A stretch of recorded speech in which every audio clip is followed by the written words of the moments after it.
Depois de praticamente 4 anos desde o estouro da pandemia e de 2 anos desde o início da guerra na Ucrânia, vale a pena reavaliarmos a situação da inflação no mundo, especialmente nos Estados Unidos, e o futuro rumo das taxas de juros. E é sobre isso que eu quero falar nesse vídeo.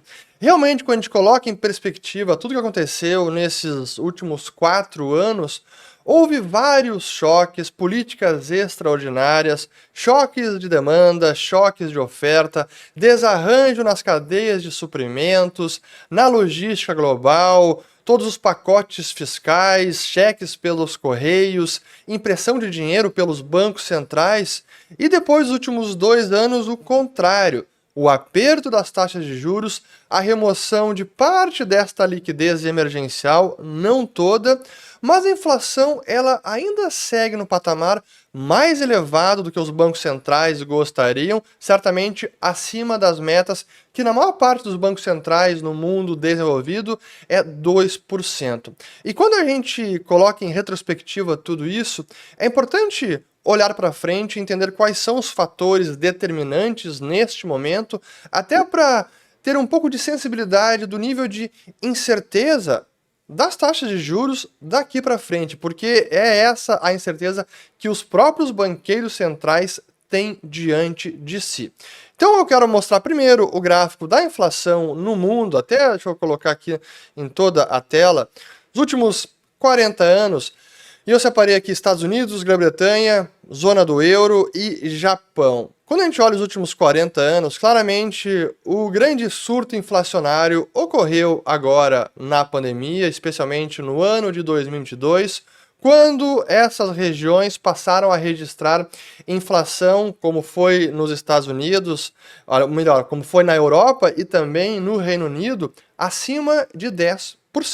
A máxima americana foi 9,1%, o Reino Unido chegou em praticamente 11 e alguma coisa, e a Europa também quase 11%. E o próprio Japão também teve ali um seu mini surto, chegou em quase 4%, mas agora, claramente, estamos numa tendência de desinflação. O ritmo de aumento de preços está caindo.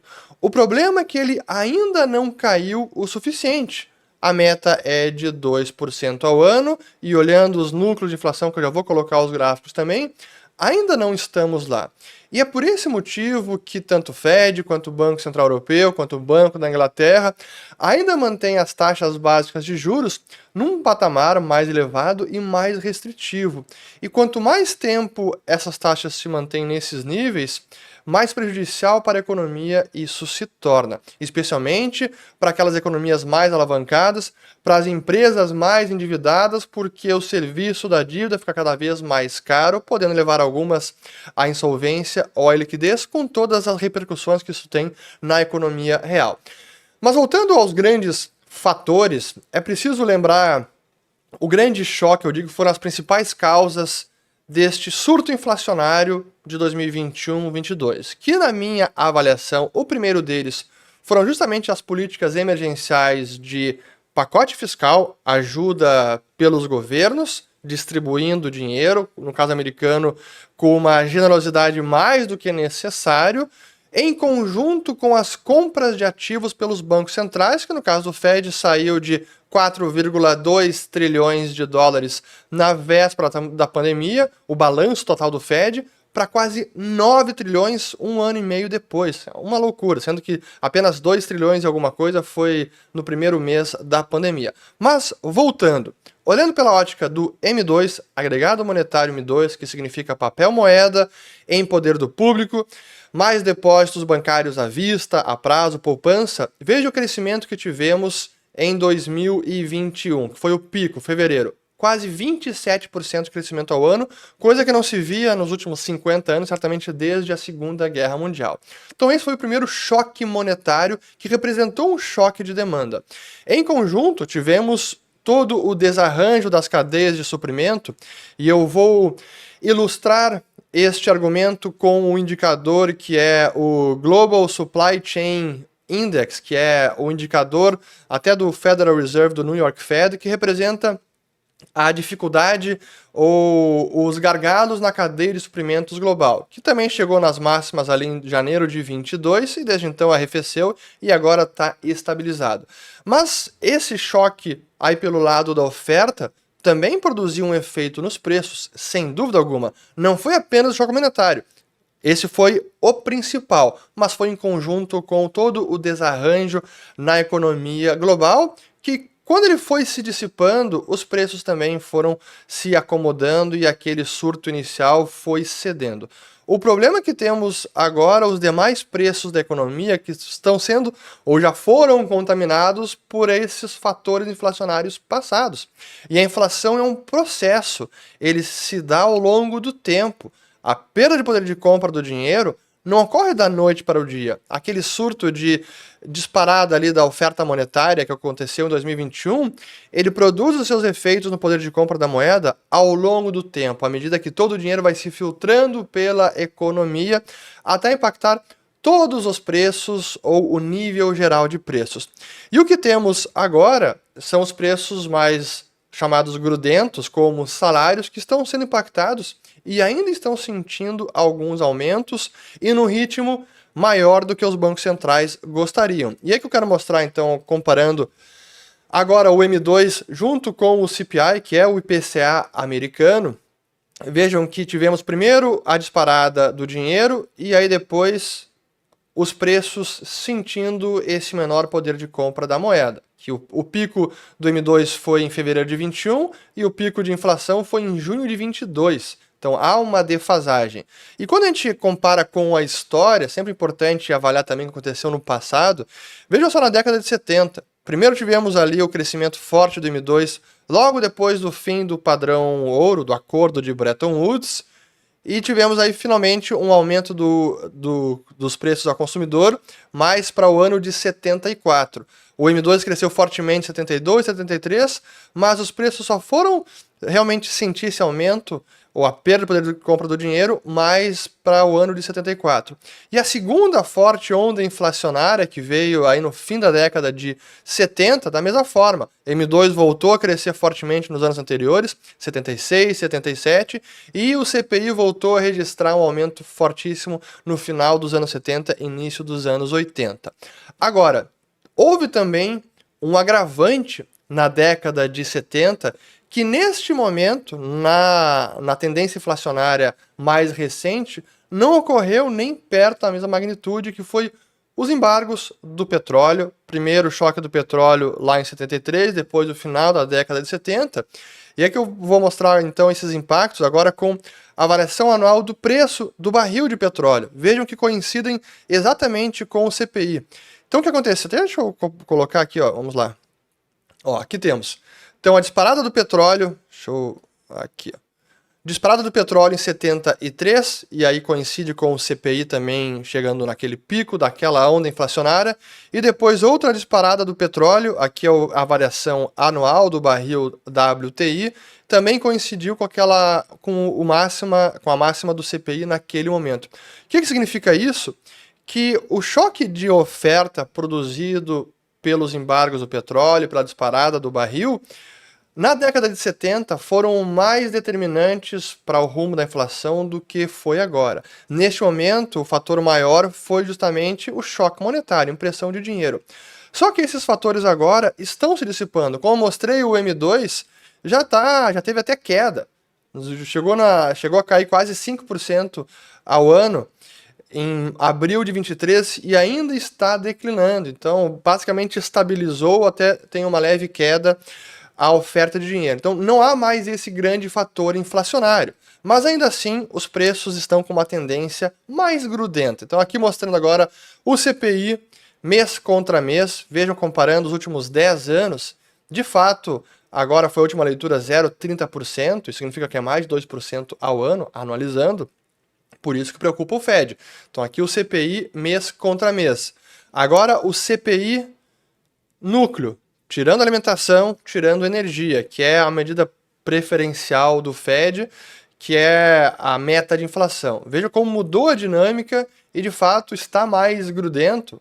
O último aumento registrado foi de 0,40%, 0,40%, e é um patamar bem maior do que foi toda a última década, quando, na maior parte dos casos, chegava no máximo 0,20, alguns meses um pouco mais do que 0,20, mas essa era a média, até abaixo de 0,20. E agora é o contrário, é acima de 0,20 ao mês e em vários meses até 0,40.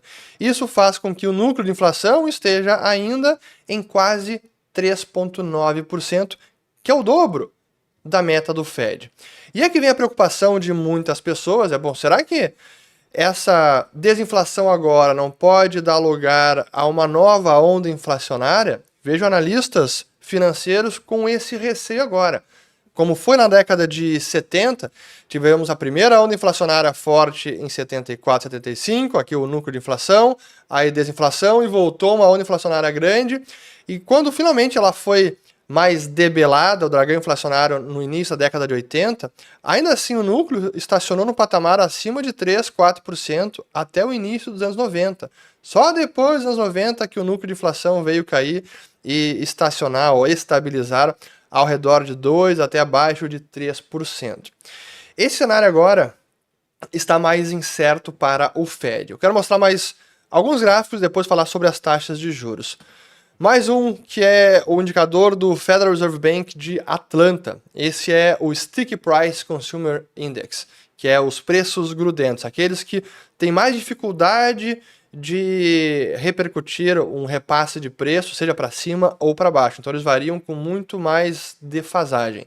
E ainda está aqui em 4,6%, que é o maior patamar desde o início dos anos 90. Ainda está ali. Da mesma forma, vendo a dinâmica mensal, vejam que os últimos anos mostra uma dinâmica bem mais difícil, sendo que até colocar o último mês aqui, olha só, vamos lá. Aqui o último mês do Sticky Price veio em 0,54%. É um patamar elevado e por isso preocupa.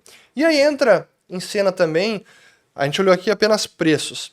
O mercado de trabalho, que por um lado impacta a inflação via salários, que também vem no patamar relevante. Esse é um dado do Federal Reserve Bank of Atlanta, que é o rastreador do crescimento dos salários, que ainda está aqui num patamar de 5%. Esse foi o último dado de janeiro de 2024. Então, ainda temos agora a pressão dos salários. E por que é uma pressão de salários? Porque a pandemia também desarranjou o mercado laboral, especialmente nos Estados Unidos, especialmente por conta de todos os estímulos. Houve uma antecipação de aposentadorias, especialmente dos mais velhos. Isso é capturado pelo gráfico da participação da força de trabalho, que eu vou mostrar aqui, entre 25 e 54 anos, e a participação da força de trabalho acima de 55 anos. Vejam só a dinâmica que agora temos. Primeiro, linha azul, participação dos mais jovens, entre 24 e 54 anos. Vejam só o patamar, que da pandemia caiu como todos, mas recuperou e já está de volta aqui a 83%, que é um patamar superior ao nível pré-pandemia e até mesmo quase tão elevado quanto era o nível pré-crise de 2008. Então voltou à normalidade. Agora, o que aconteceu com a força de trabalho mais velha, acima de 55 anos, foi o oposto. Ela caiu fortemente e estabilizou num patamar bem abaixo do que foi o pré-pandemia, agora aqui ao redor de 38,5%, sendo que no pré-pandemia estava em 40%. Esse gap, essa lacuna de força de trabalho que não está mais no mercado, saiu, se aposentou, ajuda a pressionar os salários, e é por esse motivo que o Fed hoje mantém a guarda elevada. Como último fator inflacionário importante, que é uma incerteza para o Federal Reserve, é o déficit fiscal americano, que segue batendo recordes em tempos de paz, aumentou no ano passado o fechamento fiscal, que eu vou colocar aqui na tela. Aqui é o déficit fiscal em relação ao PIB. Vejam só, 2023 fechou em 6,2%, déficit fiscal americano, sendo que em 22 tinha sido 5,3%, em 21 11,8%, e 2020 14,7%. Mas colocando em perspectiva nos últimos anos, ainda é um patamar muito elevado, precisaria voltar à Segunda Guerra Mundial para ter esse nível de déficit. E o pior, sem perspectiva de que o déficit vá diminuir, até porque os juros estão elevados, a dívida batendo recorde, então o serviço da dívida fica mais custoso, representa uma porção maior do orçamento público do Tesouro americano e, portanto, esse déficit tende a aumentar. Em tempos de paz, a economia ainda não está em recessão. Esse é também um fator inflacionário futuro, não imediato, mas no balanço de riscos do Fed, coloca ele numa situação mais desconfortável para iniciar algum corte de juros, que é justamente esse agora o tema final deste vídeo, que se a inflação ainda se mantém elevada e com algumas incertezas futuras, como é que o Fed vai reduzir a taxa de juros de forma mais vigorosa, como o mercado até precificou? A gente vê essa volatilidade nas expectativas do mercado, que até olhando aqui, ó, vamos colocar o CME para agora de março, a expectativa do momento é manutenção de juros. Só quando a gente compara aqui o dado histórico, em dezembro, com algumas estatísticas mais benignas, que o mercado passou a ficar muito otimista, já imaginando que teria corte de juros em março. Vejam só ali em dezembro, a probabilidade maior era de 72% de corte de juros já em março. Agora é o contrário. É quase certo que não haverá corte de juros em março. Então, há muita incerteza e, portanto, a probabilidade de juros mais elevados por mais tempo é o cenário base. Por mais que tenha essa volatilidade na expectativa, o cenário base é juros mais elevados por mais tempo. Aqui mais um dado de junho, que aí agora essa seria o primeiro corte que o mercado está precificando, 25 pontos base na reunião de junho, não em março, não em maio, apenas em junho. Último dado aqui, juros futuros, que é o dado 1º de junho deste ano, voltou para o patamar de 5%, e junho do ano que vem, mais próximo de 4%. Então, essa dificuldade que os banqueiros centrais têm pela frente, especialmente o Fed, os grandes fatores inflacionários desse ciclo recente da pandemia até agora ficaram para trás, choque monetário, desarranjo das cadeias de suprimentos, restrições, abertura, fechamento das economias, isso ficou para trás. O que tem para frente é incerteza da geopolítica, que, como a gente viu nos preços de fretes marítimos, tem impactado, traz volatilidade, mantém a inflação mais elevada em alguns países, déficit fiscal ainda elevado. Então, quando se olha o balanço de riscos, não tem um cenário claro que o Fed pode já começar a reduzir os juros e levar eles para 4 ou 3,5% neste ano, que é a expectativa de alguns analistas. Então, reiterando o que eu comentei num vídeo que já tem mais de um ano, eu acredito, vou colocar ele aqui em cima, a era de juros em zero, ou juros muito baixos, ela ficou para trás. E possivelmente a era de inflação muito baixa também, de menos de 2% ao ano, também potencialmente tenha ficado para trás, e a gente precisa se acostumar com uma inflação global mais elevada, num patamar mais elevado e mais volátil, mais imprevisível. Então, esse é o resumo da ópera sobre a inflação global do momento e também o futuro das taxas de juros. Vou colocar mais 2 vídeos sobre esses problemas, especialmente um que a gente fez para os nossos membros aqui do canal sobre a liquidez do Fed. Quem não é membro, aqui embaixo tem o botão tornar-se membro. Tenho certeza que vocês vão gostar, tem muito conteúdo exclusivo, espetacular. E agora que a gente vai começar uma viagem também para a próxima temporada do Nas Fronteiras do Dinheiro, os membros vão ter acesso a vários vídeos de bastidores da viagem, melhores momentos, então acompanhem membros que vai ficar muito bacana. Fico por aqui, espero que tenham gostado, se inscrevam no canal também, compartilhem e ativem o sininho. Volto no próximo. Valeu!